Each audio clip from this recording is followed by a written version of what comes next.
Jadi Bapak Ibu, saya karena orang matematik, tidak tahu wajah saya cocok matematik apa enggak ya. Tapi matematik itu seringkali banyak dihindari. Kalau Ibu tadi menghindari olahraga, matematik juga sering dihindari. Ya. Pelajaran yang paling menjadi masalah itu matematik.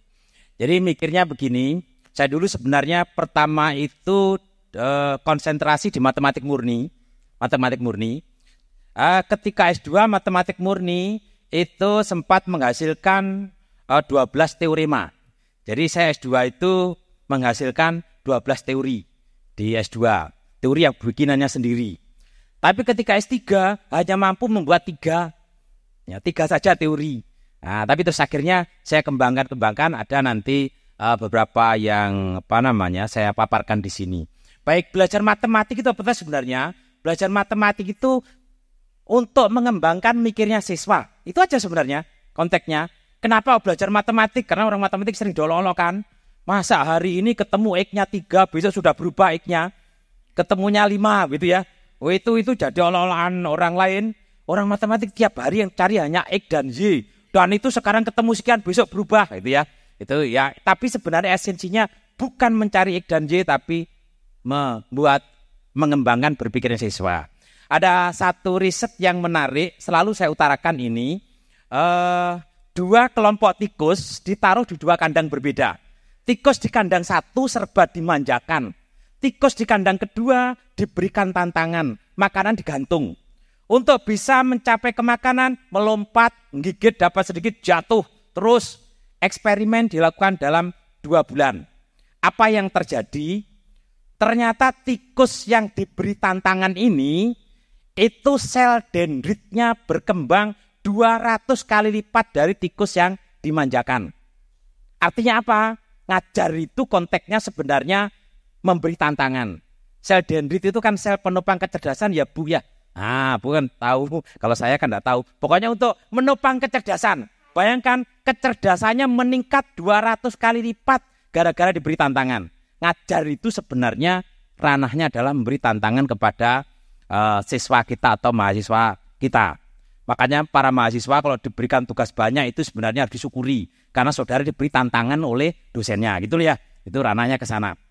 Jangan disesali, kok banyak tugasnya, itulah mencerdaskan saudara. Ya.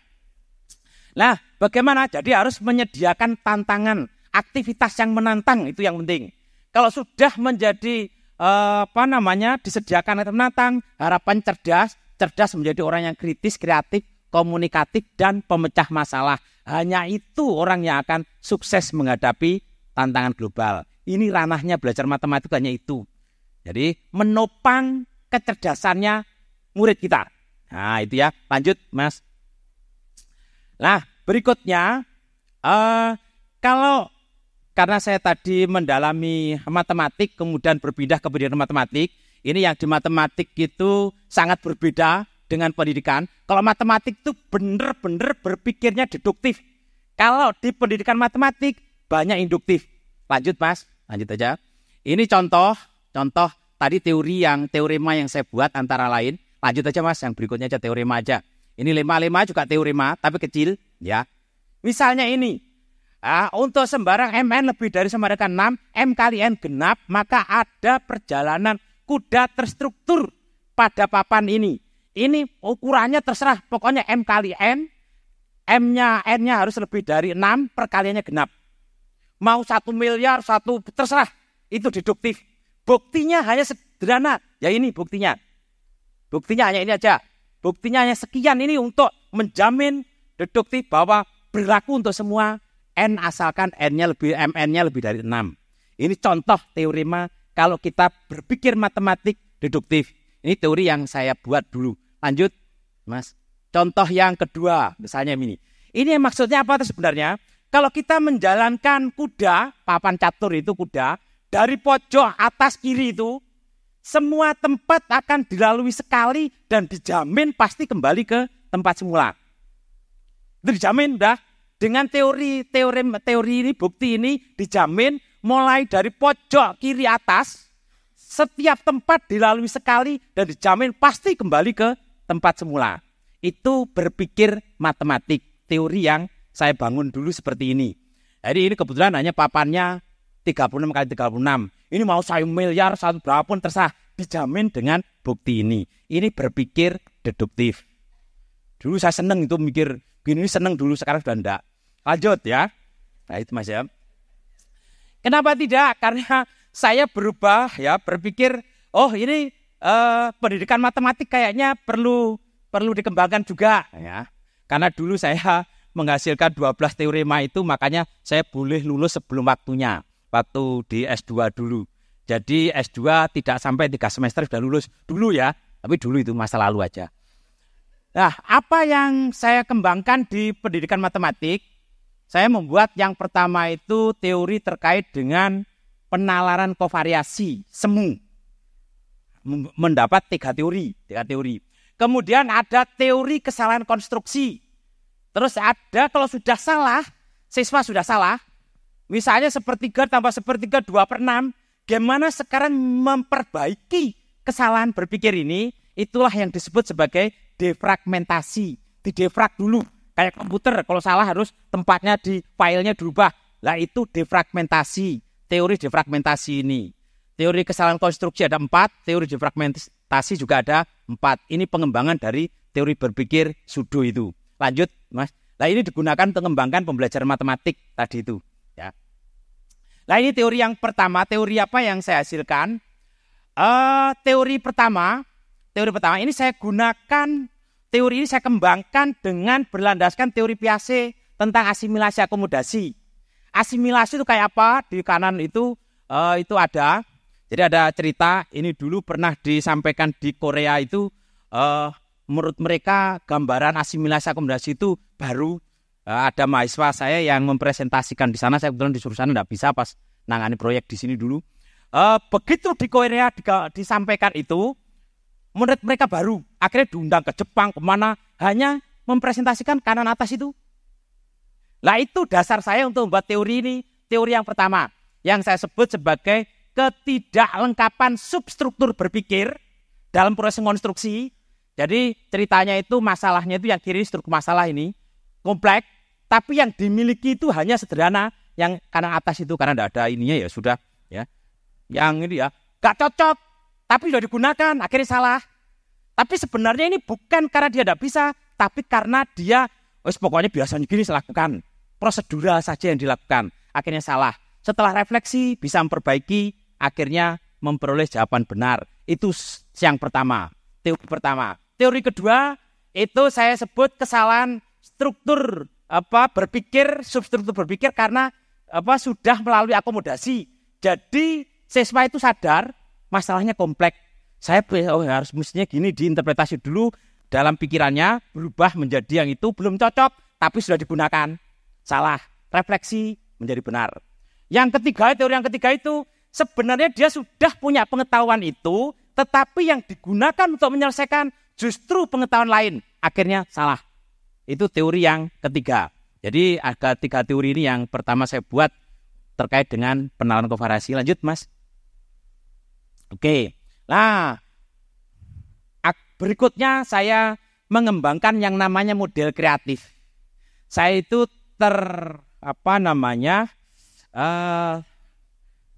agak protes dalam hati. Kenapa berpikir kreatif itu hanya dibuat levelnya itu hanya cukup kreatif, sangat kreatif, atau bahkan kurang kreatif sampai itu. Itu kan tidak menggambarkan kognisinya orang. Kalau belum itu kan mulai pengetahuan, pemahaman, itu menggambarkan kognisinya itu sebenarnya. Lah saya bawa kreatif itu dalam konteks kognisi. Nah, sehingga muncul pertama itu ada 3 model kreatif ini.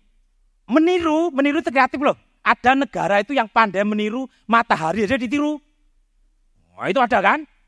Matahari aja ditiru. Wah, itu kreatif, kita menyebutnya kreatif itu. Meniru juga kreatif, tapi yang paling rendah. Kalau sudah bisa memodifikasi, itu lebih tinggi. Yang paling tinggi adalah konstruksi. Dia bisa mengonstruksi sendiri. Lah itulah yang tertinggi. Dan ini saya kembangkan menjadi 5. Ternyata meniru aja tidak bisa juga banyak. Meniru aja bisa banyak itu Di matematik sudah diajari prosedurnya, niru aja tidak bisa itu banyak. Lah itu lebih rendah lagi dari imitasi, makanya disebut praimitasi. Ada imitasi, modifikasi, tambahan, kombinasi, dan konstruksi. Itu proses kreatif itu saya sebutnya berdasarkan kognisi seperti itu. Lanjut Mas. Nah, karena waktunya udah mau habis, lanjut ya. Nah, ini juga saya tulis, ini saya kembangkan yang tadi itu. Lanjut Mas, lanjut aja. Mudah-mudahan langsung habis. Ya.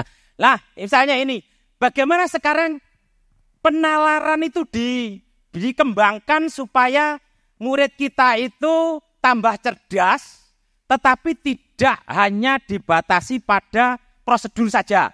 Ini saya berikan contoh. Jadi saya buat, ini saya tulis di, yang tadi Ibu sebut tadi, lupa saya namanya ya. Book capture sebenarnya, book capture. Ini ditulis bersama orang-orang Eropa di sana.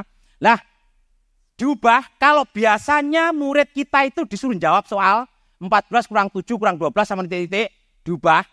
Jawabannya sudah saya beri, silahkan soalnya kamu buat. Itu hasilnya negatif 5. Silahkan buat soal sebanyak-banyaknya. Nah, itu tuntutan untuk mikir kreatif. Kira-kira lebih mudah mana? Pasti lebih mudah menjawab saja ketimbang membuat. Itu contoh ya. Kemudian ini ya AB-nya ini masih bisa berubah-ubah. Misalnya ini contohnya ya. Lanjut Mbak Mas. Nah, contoh lagi yang lain. Bapak Ibu semua yang pernah sekolah di SMP, dulu pernah di matematik mendapatkan namanya persamaan garis. Persamaan garis itu, ya, mungkin ada yang tidak pernah SMP tapi di MTS. Ya pernah ya, podo wae ya, MTS sama SMP. Ya, kalau persamaan garis itu rumusnya macam-macam. Melalui 2 garis rumusnya, melalui 2 titik rumusnya begini. Diketahui 1 titik 1 gradien rumusnya begini. Tegak lurus begini dan macam-macam. Pusing muridnya. Kenapa? Karena harus menghafalkan itu. Kalau menggunakan tidak perlu hafalan. Rumus pun tidak perlu, langsung pakai penalar, langsung bisa menjawab.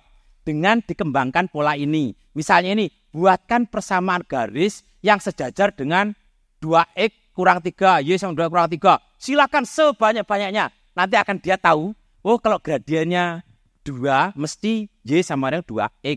Kalau melalui negatif 2,1, berarti, nah, kalau X-nya diganti negatif 2, Y-nya harus 1, kok belum 1, harus tambah berapa? Atau dikurang berapa, itu aja, selesai. Tidak perlu rumus-rumus lagi. Sejajar, tegak lurus yang begitu rumit menjadi hal yang sederhana ketika kita mengembangkan nalar. Nah itu yang saya kembangkan, kenapa membumikan penalaran itu seperti itu. Kayaknya sudah habis ini. Habis ya Mas ya? Lanjut lagi ya, pas kan? Nah ini untuk menutup teman-teman yang kelebihan waktu, saya akan masih sisa waktunya ya. Yang kedua saya mohon maaf, tadi seragam saya ternyata berbeda.